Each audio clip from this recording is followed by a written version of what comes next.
हमारा मानव दिमाग खतरों, कम मिलने वाले रिसोर्सेज और कुछ सुख सुविधाओं से भरी खतरनाक दुनिया में हमारे पूर्वजों के सर्वाइवल को इंश्योर करने के लिए लाखों वर्षों में विकसित हुआ है। उनकी लाइफ एकदम से रिएक्ट करने, फायदे के एक्शंस को रिपीट करने और ऐसी आदतें बनाने की प्रवृत्ति पर निर्भर था जो उन्हें सहन करने में मदद करती थी।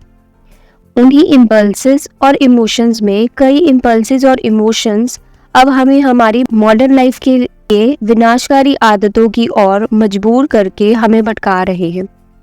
हालांकि हमारे दिमाग के कुछ हिस्से हमारे नए वातावरण के अनुकूल हो गए हैं, लेकिन सबसे प्राचीन स्ट्रक्चर्स बरकरार हैं। ये समझकर कि ये एंशिएंट ब्रेन सिस्टम्स कैसे काम करते हैं, हम अपने गोल्स के अकॉर्डिंग हेल्दी नई आदतें बनाने के लिए उनके कंट्रोल को खत्म कर सकते हैं। जबकि हमारे पूर्वजों की आदतें जानवरों पर नजर रखने और एक और दिन जीने के लिए पानी का पता लगाने पर सेंटर थी, हमारी प्रवृत्ति फूड, डिवाइसेस, सब्सटेंसेस और दूसरी आकर्षित करने वाली चीजों को ज्यादा से ज्यादा पाने की ओर है। भले ही स्पेसिफिक आदतें बदल गई हों, उन्हें बनाने का मेन न्यूरोलॉजिकल प्रोसेस वही रहता है। हमारा दिमाग अभी भी पास्ट में किए गए एक्शंस को दोहराकर रिवॉर्ड्स और रिलीफ पाने के लिए तैयार रहता है। लेकिन जब वे काम अब हमारी हेल्थ और हैप्पीनेस के लिए उपयोगी नहीं रह जाते हैं, तो हमें कॉन्शियसली अपने तरीकों में सुधार करना चाहिए। क्यूज, रूटीन्स और रिवॉर्ड्स, इन सब के माध्यम से आदतें कैसे बनती है, इसके पीछे की न्यूरोसाइंस के बारे में जानकर हम इस विनाशकारी चक्रों पर शक्ति पा सकते हैं। हालांकि इसके लिए पेशेंस और एफर्ट्स की ज़रूरत होती है, लेकिन हमारी लॉजिकल कैपेसिटीज़ हमारी मॉडर्न लाइफ के अकॉर्डिंग हमारी हानिकारक रूटीन्स को धीरे धीरे रिप्लेस करके प्राचीन स्ट्रक्चर्स को ख़त्म कर सकती है। आइए जानते हैं कि हमारा आदि मानव दिमाग हमारे व्यवहार को कैसे कंट्रोल करता है और हम हमारे माइंड की बागडोर कैसे वापस ले सकते हैं। आदतें 3 स्टेप्स के लूप से बनती हैं। सबसे पहले कोई क्यू या ट्रिगर होता है जो किसी एक्शन को प्रॉम्प्ट करता है। यह कोई समय, जगह, पहले से किया गया कोई काम, हमारे इमोशंस या दूसरी कोई उत्तेजनाएं हो सकती हैं। इसके बाद हम रूटीन बिहेवियर या आदत निभाते हैं जो शारीरिक, मानसिक या फिर इमोशनल हो सकती है। अंततः आपको रिवॉर्ड और रिलीफ मिलता है। यह पैटर्न्स को पक्का करता है और इसे दिमाग में इनकोड करता है। फॉर एग्जाम्पल, आप काम से स्ट्रेस्ड होकर घर आते हैं। यह संकेत या क्यू शराब का गिलास डालने या सिगरेट जलाने को ट्रिगर करता है। इसका रिवॉर्ड तनाव से राहत या डोपामाइन हिट करना है। एक ही संकेत या क्यू अलग अलग लोगों में उनके पिछले रिवॉर्ड्स के बेस पर अलग अलग आदतें पैदा कर सकता है। समय के साथ ये आदत चक्र मतलब हैबिट लूप न्यूरल पाथवेज के माध्यम से दिमाग में जमा हो जाता है, जो इसे ऑटोमेटिक महसूस कराता है। अब जानते हैं कि हमारे आदि मानव दिमाग का क्या रोल है। हमारे ब्रेन के 2 मेन स्ट्रक्चर्स हमें आदतें दोहराने के लिए मजबूर करते हैं, एमिगडाला और बेसल गैंग्लिया। हमारे लॉजिकल माइंड के सोचने से पहले ही एमिगडाला संकेत या क्यू के प्रति रैपिड इमोशनल रिएक्शंस पैदा करता है। यह जीवित रहने के लिए ज़रूरी फ्लाइट और फाइट मैकेनिज्म को ट्रिगर करता है। आजकल ये अक्सर हमें अनहेल्दी आदतों के माध्यम से रिलीफ पाने के लिए पुश करता है। बेसल गैंग्लिया हैबिट लूप्स को स्टोर करता है और फेमिलियर संकेत या क्यू के द्वारा उन्हें ऑटोमेटिकली शुरू करता है। जब एमिगडाला द्वारा ट्रिगर किया जाता है तो हम कॉन्शियसली कोई डिसीजन लेने से पहले आदत पर अमल करते हैं। इन स्ट्रक्चर्स ने ही बेनिफिशियल एक्शंस को जल्दी जल्दी दोहराकर हमारे पूर्वजों को जीवित रहने में मदद की थी। लेकिन अब वो स्ट्रक्चर्स पुरानी रूटीन पर अड़े रहकर हमें धोखा दे रहे हैं। इसे एक एग्जाम्पल से समझते हैं। रोहित को रात में टीवी देखते समय जंक फूड खाने की आदत है। घर आकर सोफे पर बैठना उसके दिमाग को संकेत या क्यू देता है, जिससे वह बोर और बेचैन महसूस करता है।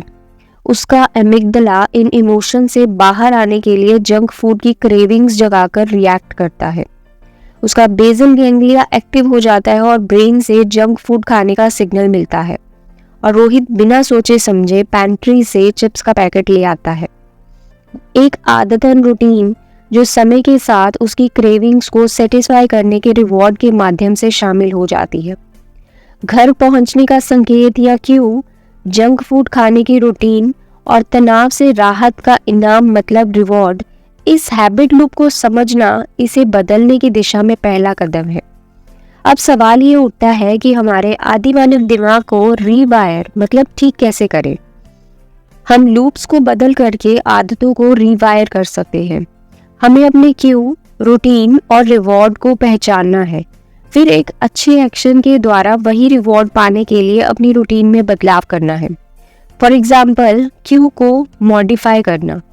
आदत को कम आकर्षक बनाने के लिए ट्रिगर करने वाले क्यू से बचना या उनमें बदलाव करना है।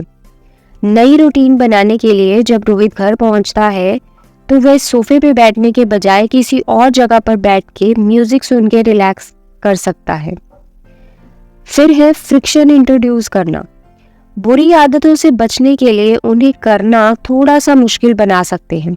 रोहित अपने चिप्स को ऊंची कैबिनेट में नजरों से दूर रख सकता है, जहां तक पहुंचने के लिए उसे एफर्ट लगानी पड़े। जैसे हमें घर आते ही सोशल मीडिया स्क्रॉल करने की आदत है तो हम उन ऐप्स को लॉक लगा सकते हैं या फ़ोन को दूर रख सकते हैं। अगर सुबह अलार्म बंद करके फिर से सोने की आदत हटानी है तो फ़ोन को इतनी दूर रख सकते हैं कि हमें बेड से उठकर जाना पड़े ताकि हमारी नींद खुल जाए। अपनी क्रेविंग्स को अलग तरीके से सेटिस्फाई करना। सेम रिवॉर्ड के लिए एक सब्स्टिट्यूट रूटीन ढूंढ सकते हैं। रोहित अपनी स्नैकिंग को पढ़ने या किसी दोस्त को कॉल करने में बदल सकता है। अपने प्रीफ्रंटल कॉर्टेक्स को मजबूत करना। दिमाग का यह लॉजिकल एरिया इम्पल्सिव आदतों पर हावी हो सकता है। कॉन्शियस चॉइसेस के लिए माइंडफुलनेस का अभ्यास कर सकते हैं। नए न्यूरल पाथवेज बनाने में समय लगता है, लेकिन कॉन्शियस माइंड छोटे लेकिन कंसिस्टेंट चेंजेस से जिद्दी आदतों को भी रीप्रोग्राम कर सकता है। इसे हम कैसे कर सकते हैं, एक एग्जाम्पल से समझते हैं। हिना अपनी सुबह की शुरुआत बेड पर अपना फ़ोन पकड़कर और सोशल मीडिया साइट्स पर स्क्रॉल करके करती थी। क्यों था? जागना, मतलब ब्रेन का पैटर्न था कि जैसे ही जागना है वैसे ही फ़ोन उठाना है। रूटीन थी बिना सोचे समझे फ़ोन में सोशल मीडिया साइट्स पर फीड देखना, और रिवॉर्ड था इन्फॉर्मेशन मिलना या फिर एंटरटेनमेंट महसूस करना। इस आदत को ख़त्म करने के लिए उसने सबसे पहले लूप की पहचान की। उसने अपनी इस आदत को बदलकर सुबह उठकर मेडिटेशन करने का डिसाइड किया, जिससे उसे वैसी ही काम और पीसफुल फीलिंग आए।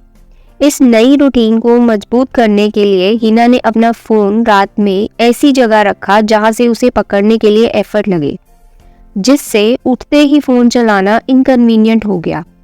एक हफ्ते की कंसिस्टेंसी के बाद वह अपने फ़ोन के बजाय अपने मेडिटेशन पिलो की ओर बढ़ी।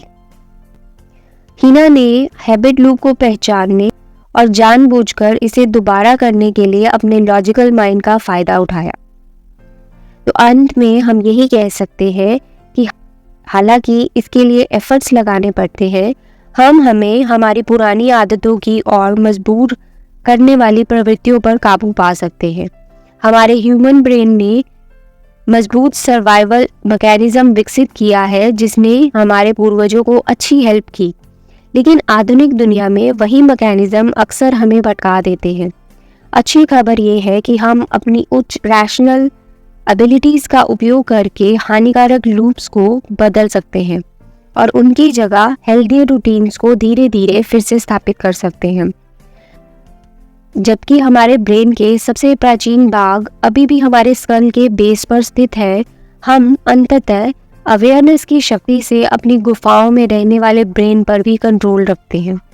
इन सबकॉन्शियस प्रोसेसेस को समझकर हम अपने सबसे महत्वपूर्ण क्षमता को पूरा कर सकते हैं और अपने जीवन को केवल अपने इम्पल्सिव से नहीं बल्कि अपने इरादों से अलाइन कर सकते हैं। तो ये थी आज की हमारी वीडियो। अगर वीडियो अच्छी लगी हो तो लाइक शेयर करें और इसी तरह के और कंटेंट को सुनने के लिए चैनल को सब्सक्राइब ज़रूर कर लें।